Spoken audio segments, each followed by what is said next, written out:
Go. Finally. Okay, hello. Welcome to Verbling. Hi, Heidi. Nice to see you again. Nice to see you too. Hello, everyone. Hello, hello. Welcome to Verbling. I'm teacher Oakley.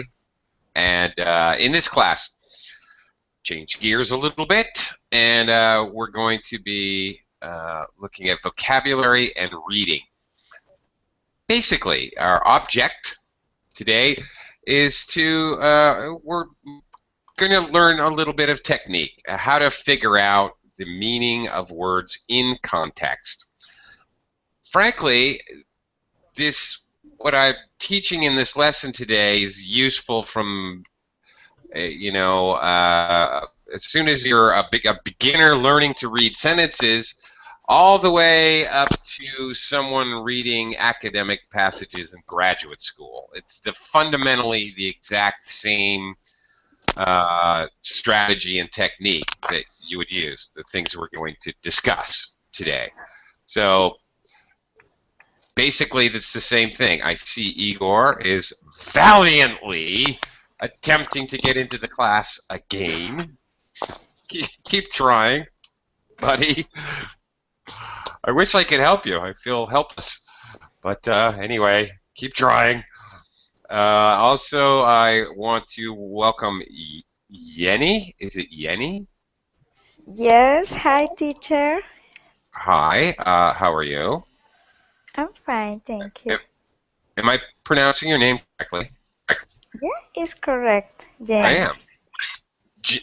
Jenny? Can I say J Yeah. or Y sound?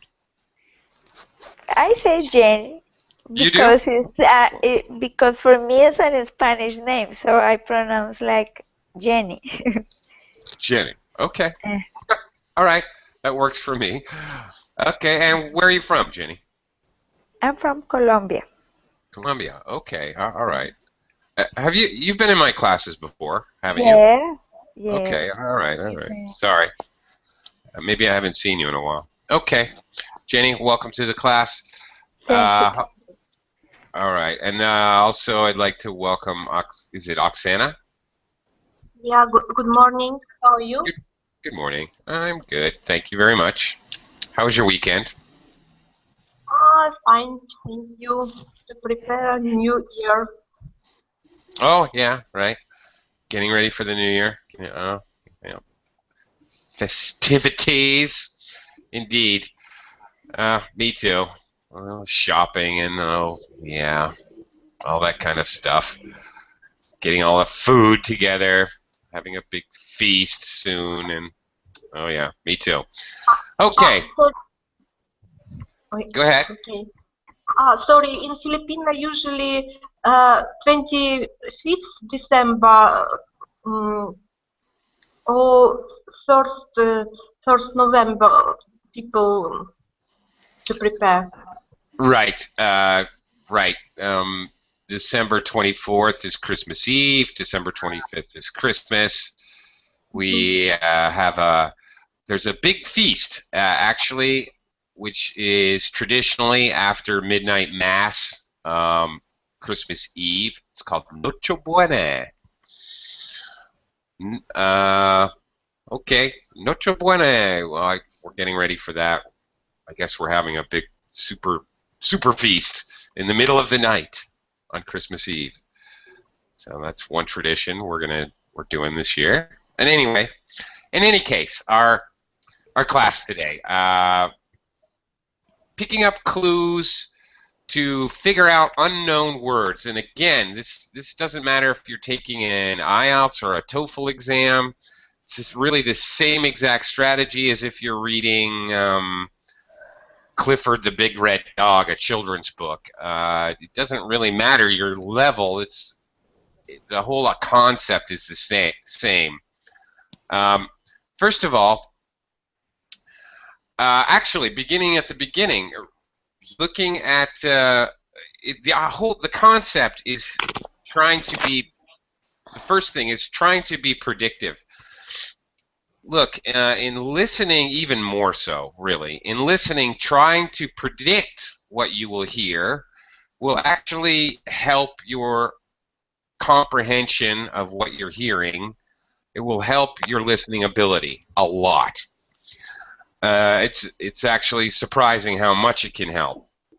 Same thing in reading, maybe to a slightly lesser degree, but nonetheless, especially when it comes to predicting or figuring out unknown words.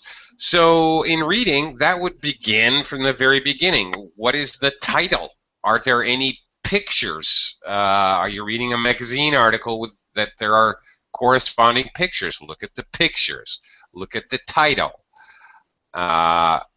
Start to get clues about what the author is going to be writing about. Getting an idea of the direction that the writer is going in. Is he stating an opinion? What is the author doing? Is he stating an opinion? Is he giving a chronological list of events? Is he going in time order? Is he presenting an argument? Is he going to argue back and forth with contrasting information?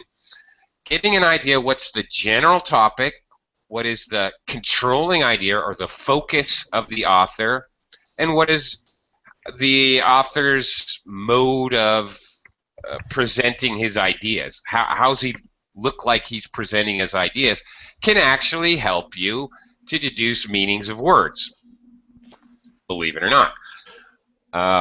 Okay, before I get to this material, let me welcome some others who have joined us. Felipe, hello, Felipe. Hello. Okay, hello again. Welcome to the class. Thank you. Hello again, Nader. Welcome. Hi, Nader. Are you speaking or typing? Oh my God, Igor, you're still struggling? Igor, can you even hear me?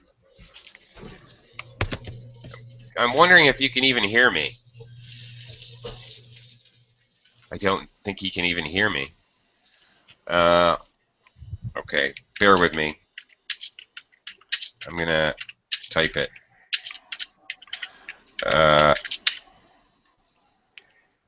Igor, can you even hear me? No? Okay. Okay, all right, well, back to the material at hand. Okay, obviously, when you're trying to figure out unknown words in context of reading, you have to use some logic, clearly.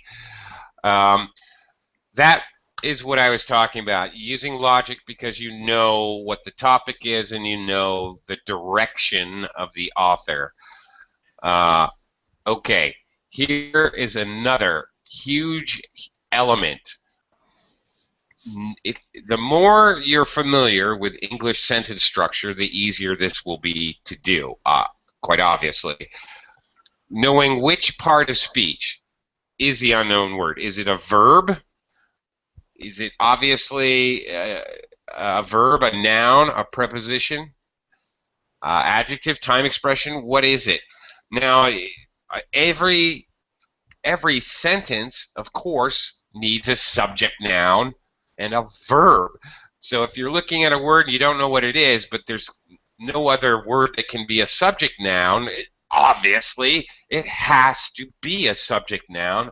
Otherwise, it can't be a sentence in English. And same thing with a verb. If you have nouns and you know what they are, but you don't know what they're doing, you don't understand what is the word, what are they doing, then obviously it's a verb. Also recognizing, along with this part of speech thing, recognizing common endings or auxiliaries. If you know verbs sometimes end with ing, or that verbs end with ed for past tense regular verbs. If you see a word discombobulated, okay, well, you see ed at the end of the word, it's a pretty good clue that that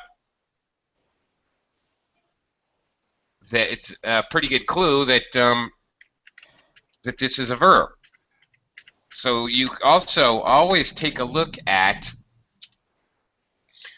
take a look at the endings of words.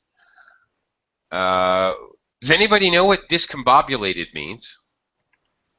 Of course, it's completely out of context. No, nobody knows.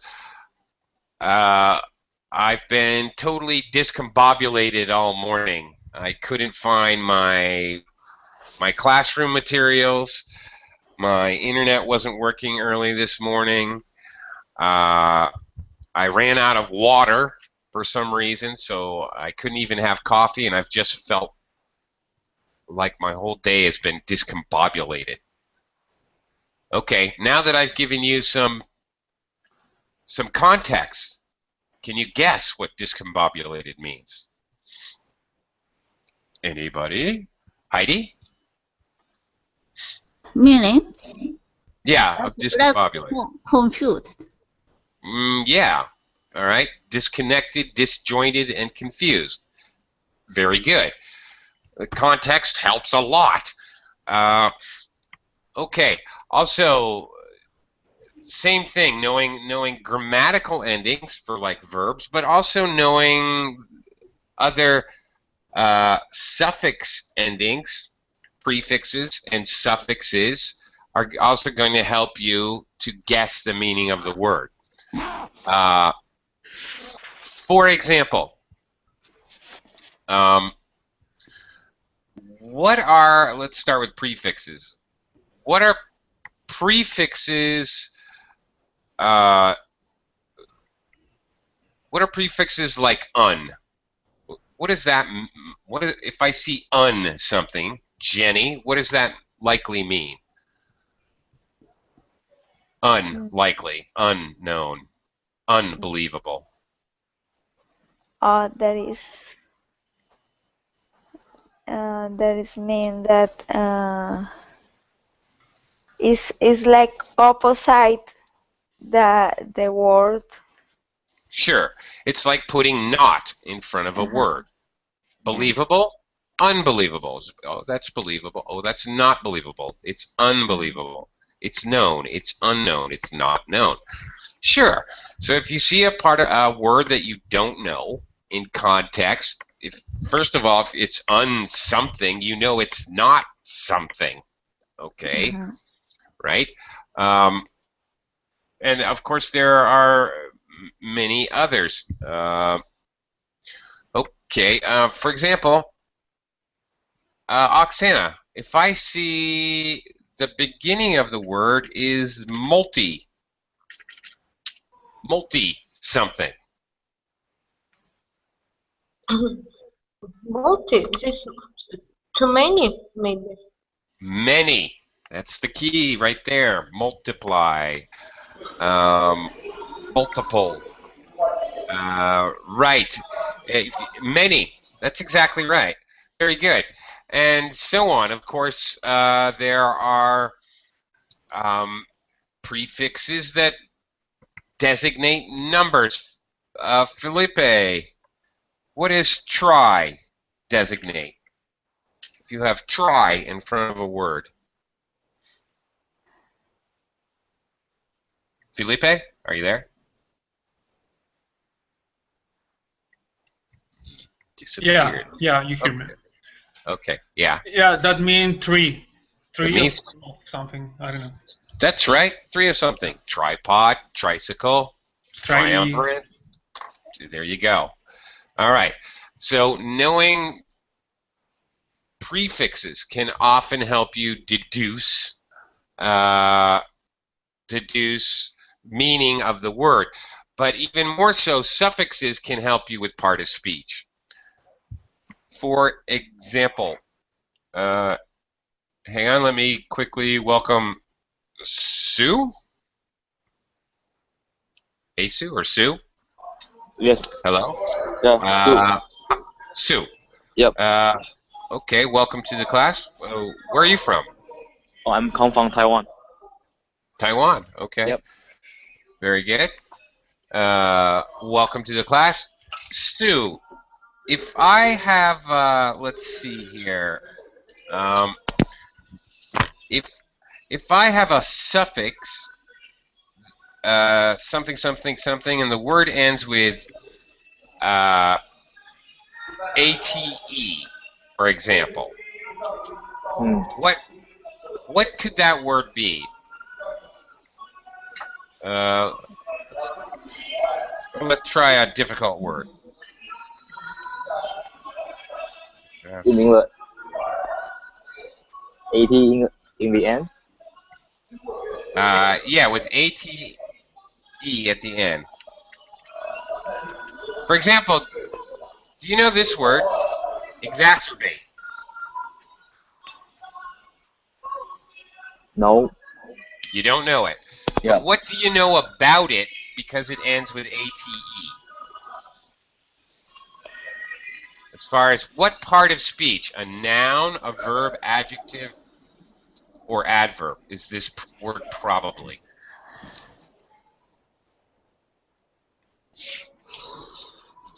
Take a guess from the four. What do you think? I don't know. No idea? Yeah, Okay, I have no idea. Let me throw it out to the class. What likely is this word? Noun, a verb, adjective, or adverb? Now, of course, we'd have to look at sentence structure. Yes, Heidi? It's the subject. Yeah. It's noun. No, verb. Verb. Likely a verb or possibly an adjective. ATE endings are usually verbs or adjectives. That's correct. Any idea what exacerbate means, Heidi? Making something worse. Exactly, precisely. If you exacerbate a situation, you make it worse. That is correct. May I mute you? So, because you are very noisy. Sorry? Sue? Yes. Sue, excuse me, there's some background noise, Sue. Okay, So okay. if you wouldn't mind muting your microphone when you're not speaking. Thank you very much. Appreciate it. Okay. Heidi, how about when I see IVE or possibly TIVE endings? 80? What kind of word? IVE am I probably looking at? Possibility?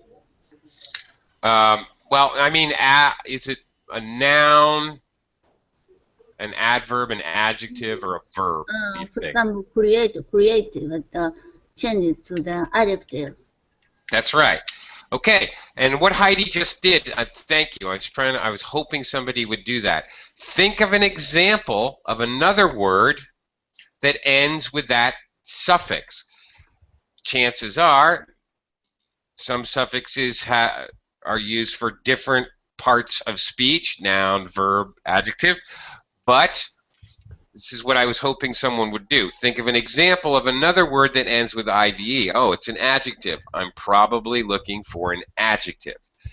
This actually kind of helps when you're thinking about what does this unknown word mean.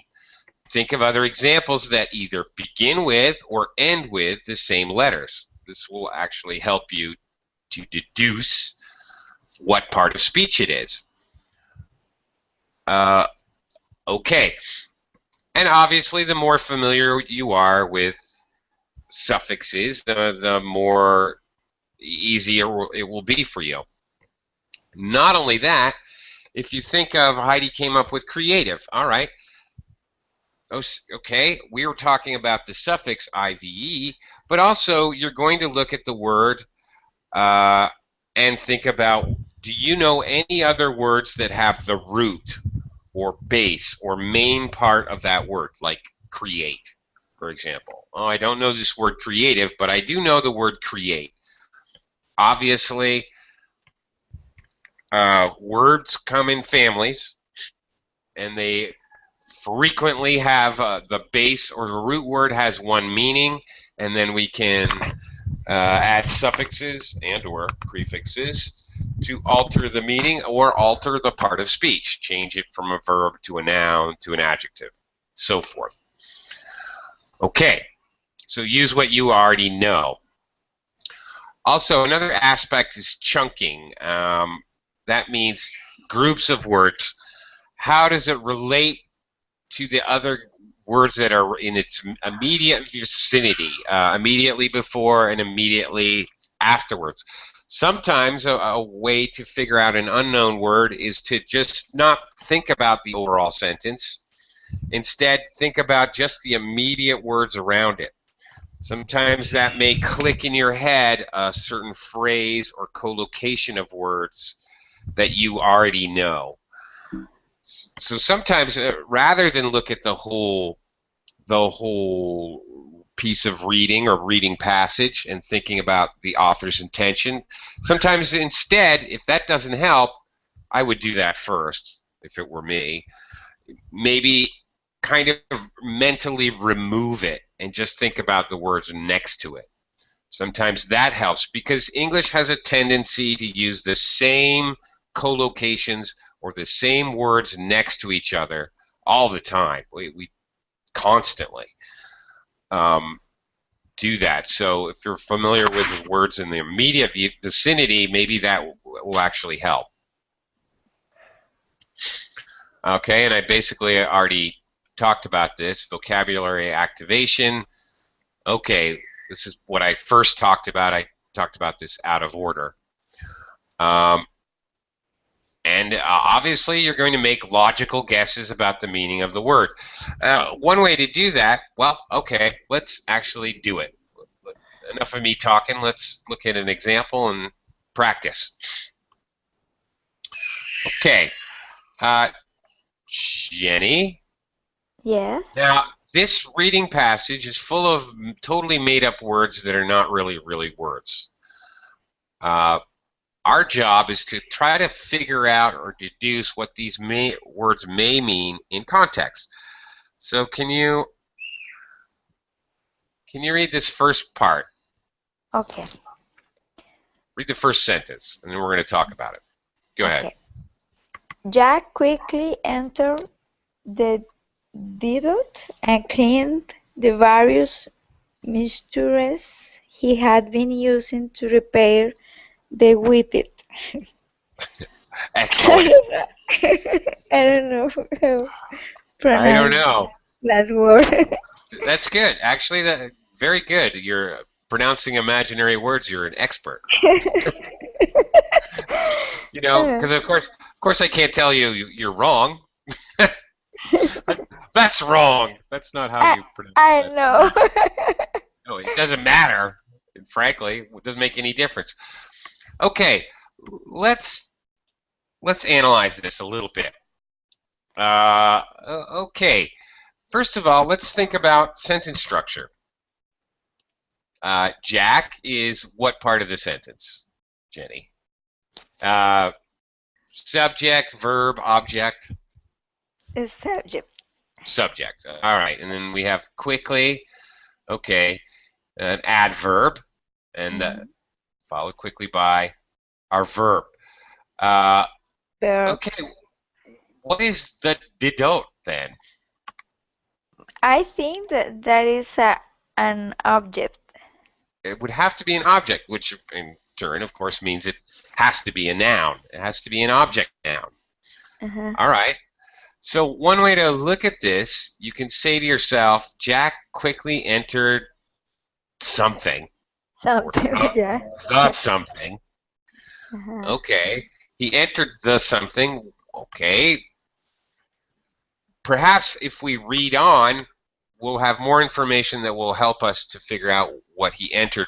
But just for now, for overall comprehension of the reading, Jenny, what is something people enter?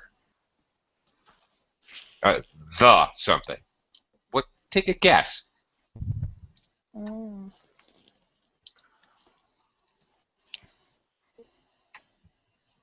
What do we usually say? Okay, this is chunking.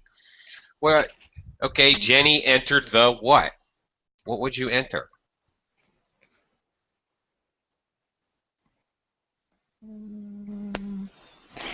It's garbage or something like no. Oh no. Then. No, no, no. No, I don't have any idea.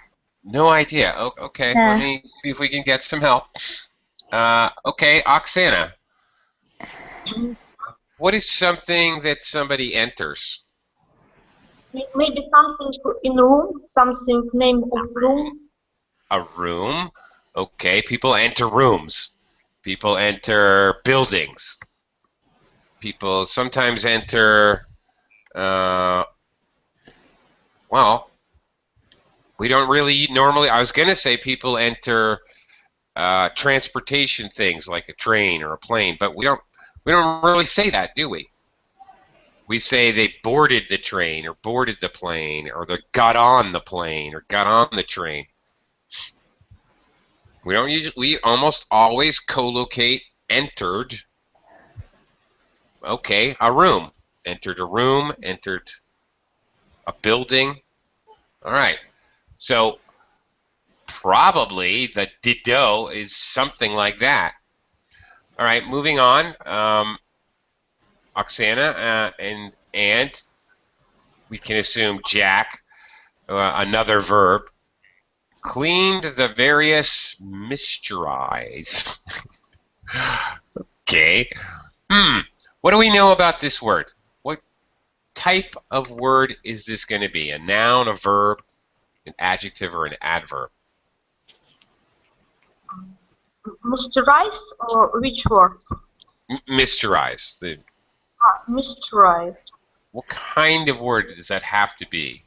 Cleaned is Maybe, a verb. Yeah. yeah. Okay. Maybe no. Various this adjective, I think. Correct. Mysterize. That's exactly correct. Well, first of all, a huge clue. Anytime you have a, an, or the articles, it must, it 100% has to be followed by a noun. Now, of course, it could be followed by an adverb, which modifies an adjective, which modifies the noun. Oksana correctly pointed out various is an adjective, which again modifies a noun. Somewhere behind any article, there's got to be a noun, I might add. Although this can be a little more confusing. Same thing behind prepositions. When they're used in a prepositional phrase, they have to be followed by a noun. The tough part is some words that can be prepositions have other functions. Some of them can be used as adverbs. It may have another function, but for the most part, when you see a prepositional phrase, of the, in the, out of the, over something, on top of something, it's got to be a noun.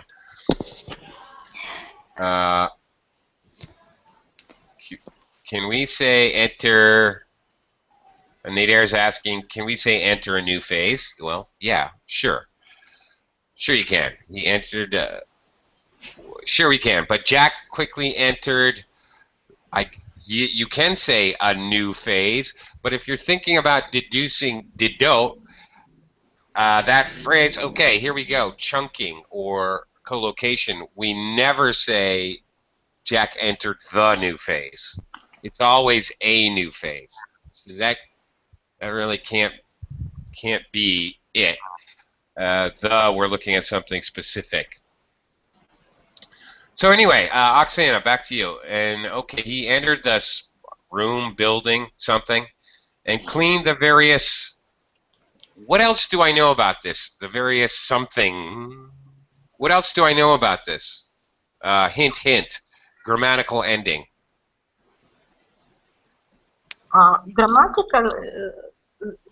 It ends with es. This many something. That's right. Not one, maybe two or three. Correct. It's got to be plural. Excellent. Excellent work.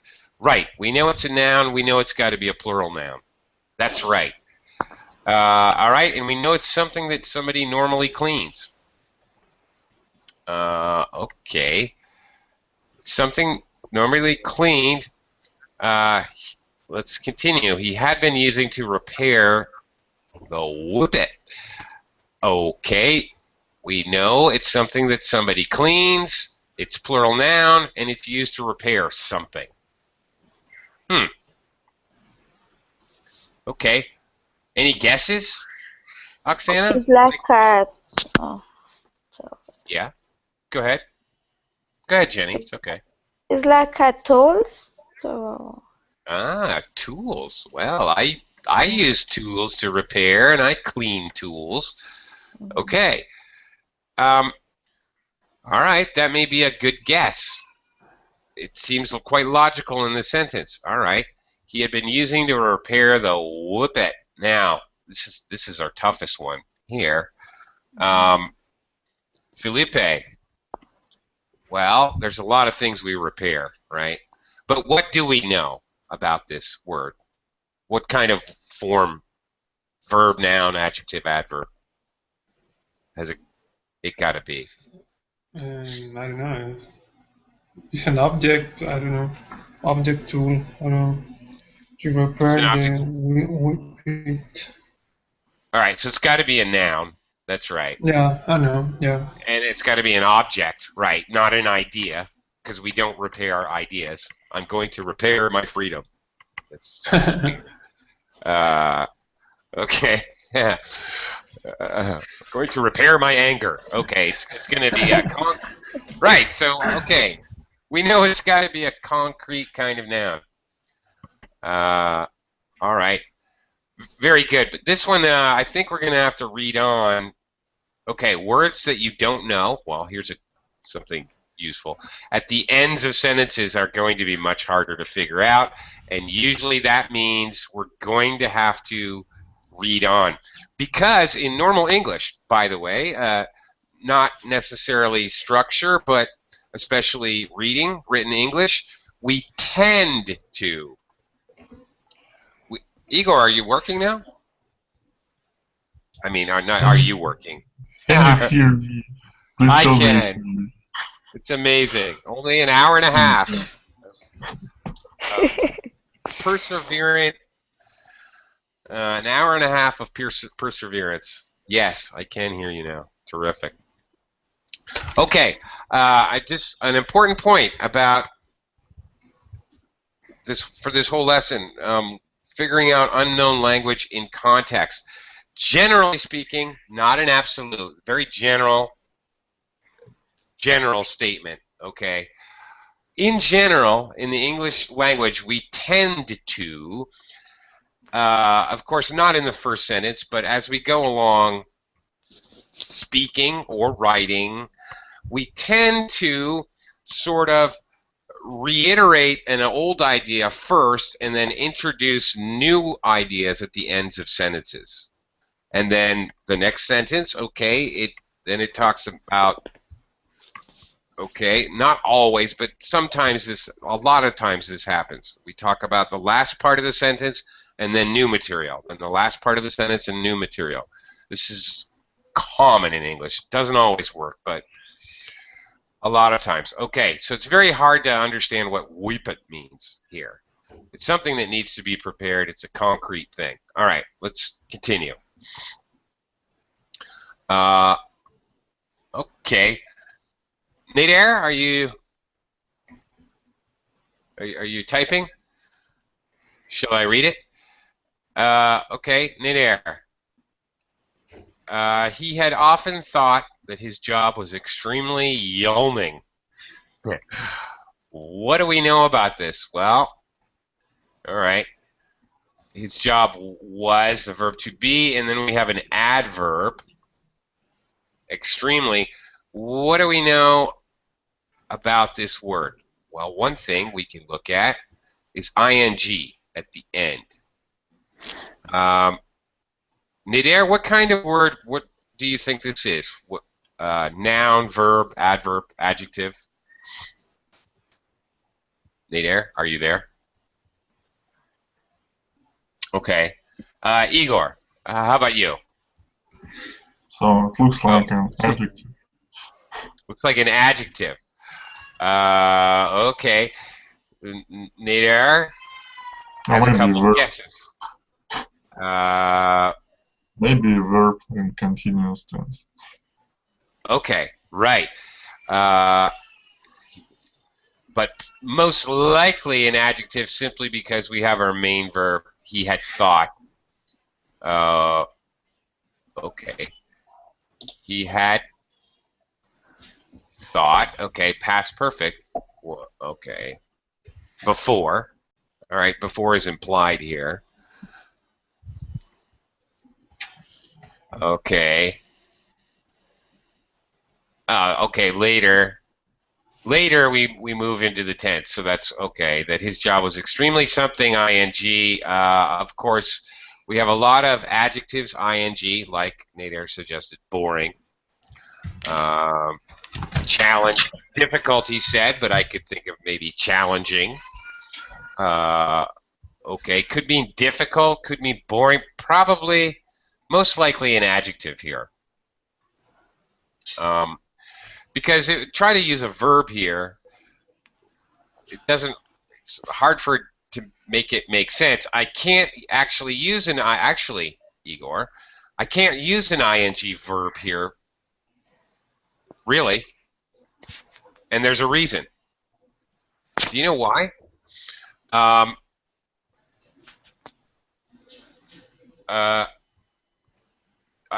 Because I can't use an ing because he thought that his job, by context, this means he's talking about the state of his job, a stative. If it was a verb, it would need to be a stative verb. His job was the sky was blue, the grass was green. I can't say the grass was being green. That wouldn't make sense. So actually, really, I can rule out a verb here. This has got to be an adjective. Okay, because if I substitute in, his job was becoming. His job was running. His job was going. His job was extremely going. Going where? I need an object noun, and there's no object noun behind it. So there's no way I can just have a verb which is stative, and it doesn't make any sense with ing. So there's no possible. Actually, this can't be a verb. It's got to be an adjective. Okay, we still don't know quite what it is, but we know his job was something. All right. Right? We're not married to the idea that it's difficult or boring. It could be exciting. However, now, very important to understand, in context, our signal words and signal phrases. Now we're going to get some information that this is a contrast. Okay? So this may help us out a lot. Sue's gone. All right, Heidi. Okay. However, he had to admit that this time things seemed to be a bit easier. Aha. So now we know that yawning is the opposite of easier. It's got to be, because of this contrasting signal. So obviously, more likely it's something more along the lines of challenging, difficult, tiring. Yeah, okay, that's another good one. That's possible. All right, very good. So as we read along, okay, we're going to get other clues. Okay, excellent.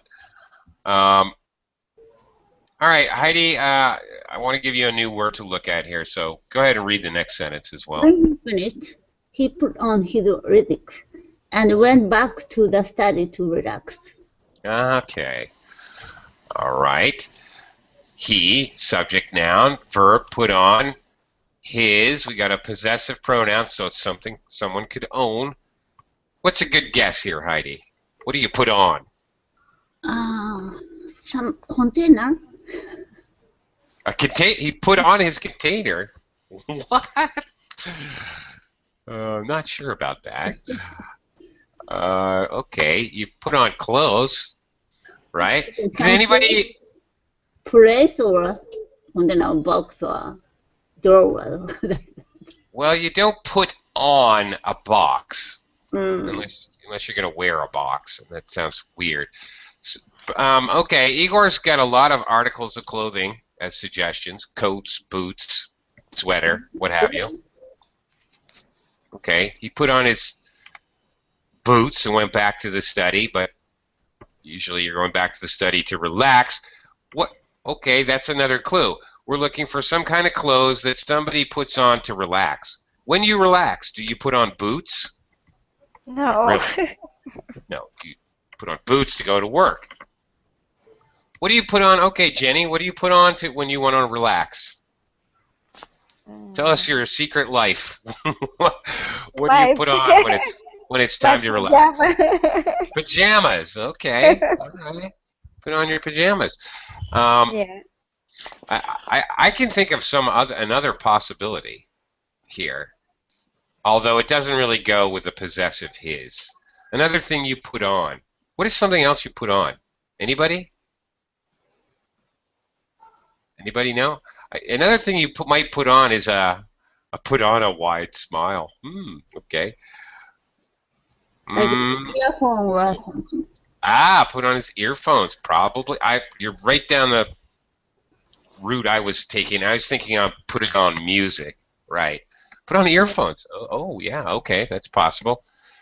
But of course, it can't be earphones because we don't have an S. So it's got to be something that doesn't have an S. And that means it can't be glasses or earphones or pants or pajamas. It's got to be something without an S. So there's another clue. All right. I'm thinking smoking jacket. Whatever. Okay. He put on his chicken costume and went back to the study to relax. Great. Probably some kind of comfortable clothing. He put on his comfortable clothing and went back to the study to relax. Okay. So if you have a substitute that makes even a generality, his comfortable clothing, you can substitute that in for the word and then continue reading. So you continue to get the idea or the concept, comprehend the reading in context. What is the study? Okay. Nader, you don't have a study? I don't either. A study, also sometimes called a den. I don't know if you've heard of that. As a room. It's the name of a room. Similar to a den, a study, an office, a library. They're all similar. Of course, library has a connotation of a lot of books, obviously. In an office, a little bit more business-like. A study is maybe more of a relaxing place. I don't know. I picture a place with a telescope looking out the window but a big desk and maybe a bookcase with a lot of books. A place, basically, it's very masculine, and I have to tell you that. A den or a study, basically a place where a man's room. Yeah, okay. Anyway, something like that. Okay. All right. Favorite. Well, I don't know why that route is underlined. Okay. Jenny, can you read the next? He took out his favorite pipe and settled into the beautiful new pop tree. Okay. Well, favorite is only underlined because it's the British spelling. Do you know favorite, Jenny? Sorry? Do you know the word favorite? I suppose your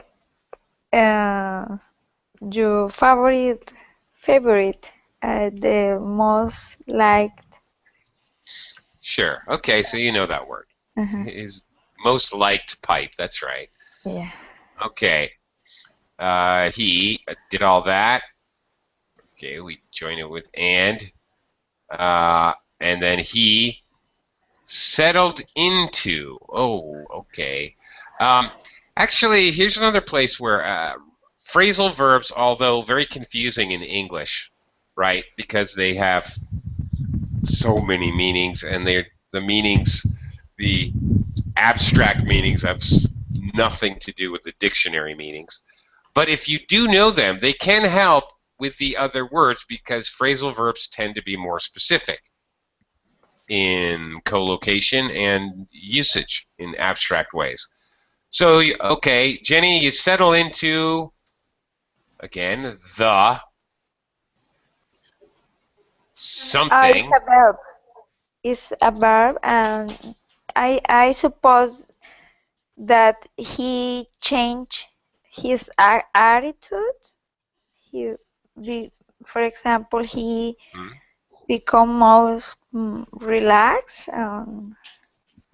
Yeah, okay, that's the general That is idea. me. He's relaxing. Okay. He took out his favorite pipe and settled into. All right, well, you have to know what that means. What is something you settle into? Oksana, what do you think? What is something you settle into? Settle into, the put into, maybe put. No, you settle into something. That's something you do with your body. Okay. So, okay, Igor's got some suggestions. You settle into means you relax by lying down, reclining. Reclining would be sometimes phrasal verbs help as well because if you know other verbs, one word, more formal one-word verbs that mean the same thing, you settle into something, you recline. No, I think if he took out and settle into, took out, take out, but I think settle into the put to. It's my deduction. Sorry, not following. Sorry, I don't understand what you're saying. What is your deduction? Took out, it means take out, yes? Yeah, he took out his favorite pipe. That. And settled into. That means if you took out something, you need to put something to this place. Yeah, but I already have. But see, I already have an object now. I know what he took out. He took out his pipe. Yes. Okay, so then I can just, in order to understand this, I don't need any of this part. I can just consider, okay, after he took out his pipe, he settled into. I can look at this as a completely different sentence because, in fact, this is a simple sentence with two verbs. Then, after he took out his pipe, he settled into something. All right. Basically means he reclined. Oksana, what is pogtree? What kind of word? Again, let's not go too far afield. Is it a noun, a verb, an adjective, or an adverb? I think this noun, but I don't know what it's meaning. Well, that's because it's a made-up word. I don't know the meaning. Right, I we know have an this article. new, but I don't know what's beautiful new. Beautiful, attractive. All right. Yeah, good looking. Yeah. Yeah, I know this, but I don't know what this means pottery. I know beautiful. I don't either. None of us do. The fact is, it's a made-up word. These red words, other than favorite, which I guess I should fix, all of these words are totally made-up words. They don't mean anything. So don't commit these to memory or anything. They're just made-up words. And we're trying to figure out what it could possibly mean. We're trying to guess probably what it means. Okay? Using the other words around it and the idea of the story. All right, so he settled into his beautiful new pog tree. Settled into is like recline. You sit down in. So where do you sit? Well, a chair. Igor's guess is an armchair, a recliner, some kind of relaxing piece of furniture. Maybe it's a massage chair. I don't know, but it seems extremely logical that this is some kind of comfortable piece of furniture. All right, you get your pipe, and of course you sit down and smoke your pipe. Once you put on your comfortable clothing, you decide to relax, you get your pipe, and you sit in a beautiful new something like that. Okay. What a fan. Okay, let's read on. Philippe is gone. Nader. What a fantastic schnappy he had made when he had bought the pog tree. There it is, used again. This will also help you when you're trying to figure out the meaning. So if we know that pog tree is some kind of chair, let's say, you substitute something that works. What a fantastic something. Okay, decision. Now, why did you say decision? Nader, I wish you could talk. I'm guessing because of the other words in the sentence. He made a fantastic something when he bought the chair.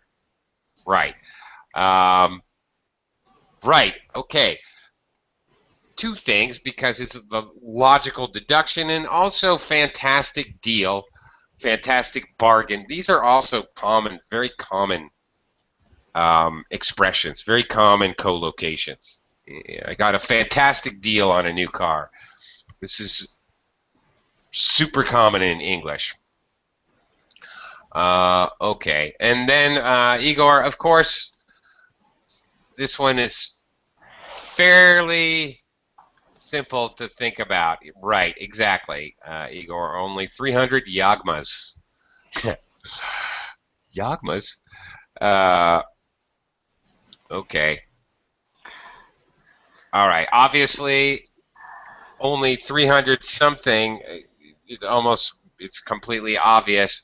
Igor has guessed. Igor, this is some kind of currency, right? Okay. Right. Igor, right. So how many yagmas to a ruble now?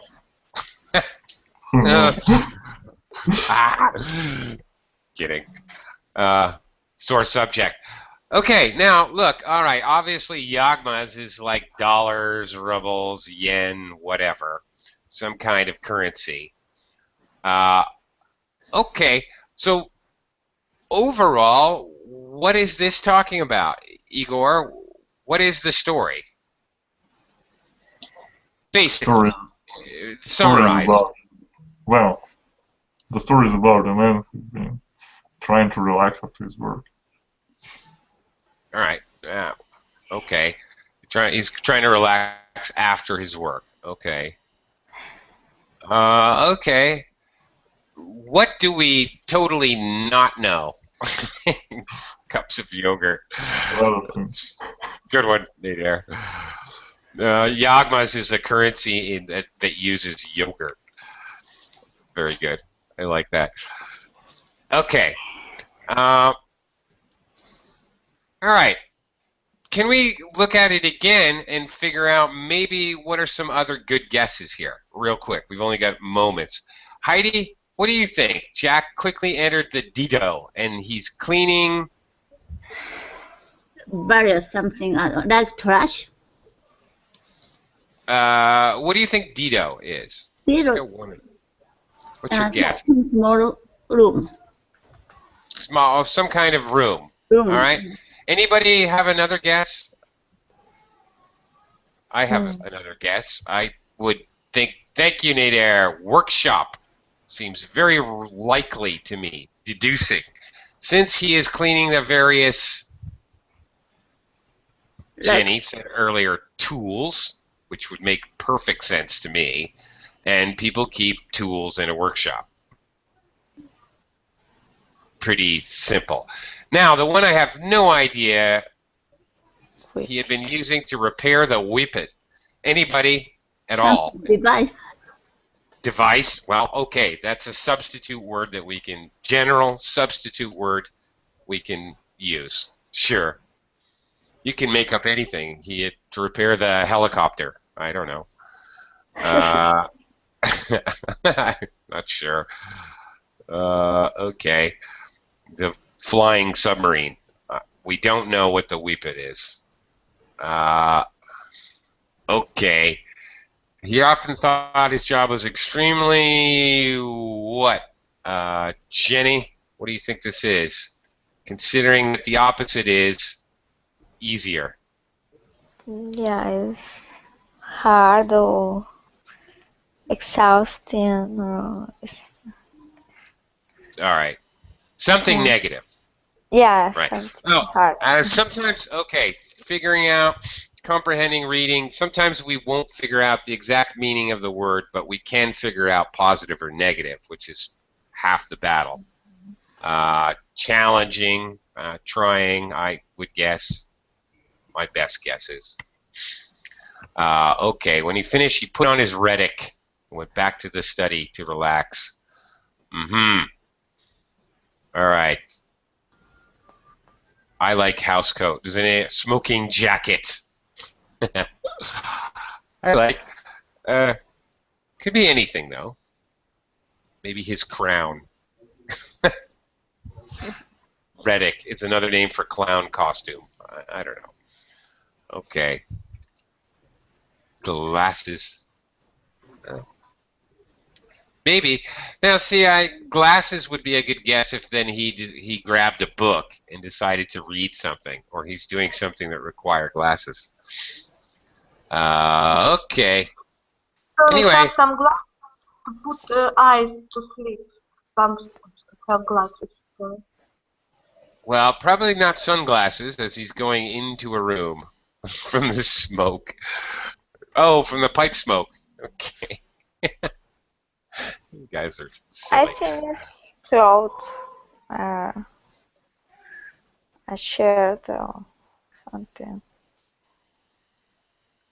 What's that? Maybe if he went out to the work, maybe he changed his shirt, his clothes. Yeah, most likely. He's finished working. We know that. So, right. Something that would be logical to change into. Sweatpants. I don't know. Yes. Whatever. Okay. In any case, we're out of time, but thank you. Hopefully you picked up some kind of techniques about guessing word forms or looking at sentence structure to help you guess the meaning of words and thus help out your reading comprehension. I'm out of time. I'm starving. Gonna have lunch. Thank you very much, everyone. See you next time here on